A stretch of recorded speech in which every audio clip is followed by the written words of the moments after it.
April 14 Ambedkar Jayanti. ಇದು ಕೇವಲ ವ್ಯಕ್ತಿಯ ಜಯಂತಿ ಅಲ್ಲ, ನ್ಯಾಯ, ಸಮಾನತೆ ಮತ್ತು ಸ್ವಾತಂತ್ರ್ಯಕ್ಕಾಗಿ ನಡೆದ ಹೋರಾಟದ ಸ್ಮರಣೆ.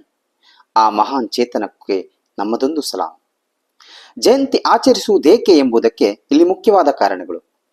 ಭಾರತದ ಸಂವಿಧಾನ ಶಿಲ್ಪಿ ಡಾಕ್ಟರ್ BR ಅಂಬೇಡ್ಕರ್ ಅವರು ಭಾರತದ ಸಂವಿಧಾನವನ್ನು ರಚಿಸಿದ ಮಹಾನ್ ನಾಯಕರಾಗಿದ್ದರು. ಸಂವಿಧಾನದ ಮೂಲಕ ಅವರು ಸಮಾನತೆ ಮತ್ತು ನ್ಯಾಯವನ್ನು ಒತ್ತಿ ಹೇಳಿದರು.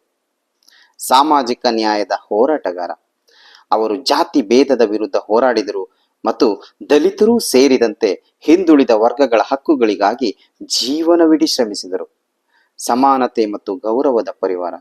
ಅಂಬೇಡ್ಕರ್ ಅವರು ಎಲ್ಲರಿಗೂ ಸಮಾನ ಹಕ್ಕುಗಳು ಮತ್ತು ಮಾನವೀಯ ಗೌರವ ದೊರಕಬೇಕೆಂದು ಬಲವಾಗಿ ನಂಬಿದರು. ಶಿಕ್ಷಣ ಮತ್ತು ಸ್ವಾಭಿಮಾನದ ಪ್ರೇರಣೆಯ ಮೂಲ. ಅವರು ಶಿಕ್ಷಣವನ್ನು ಮಾದರಿಯಾಗಿ ತೆಗೆದುಕೊಂಡರು, ದಲಿತ ಸಮಾಜದ ಪ್ರಗತಿಗಾಗಿ ಶ್ರಮಿಸಿದರು.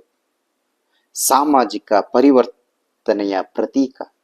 ಅಂಬೇಡ್ಕರ್ ಜಯಂತಿ ಆಚರಣೆ ಸಮಾಜದಲ್ಲಿ ಇನ್ನೂ ಇರುವ ಅನ್ಯಾಯ ಮತ್ತು ಅಸಮಾನತೆಯ ವಿರುದ್ಧ ಸ್ಮರಣೆಯಾಗಿ, ಚಿಂತನೆಯಾಗಿ ಉಳಿಯುತ್ತದೆ.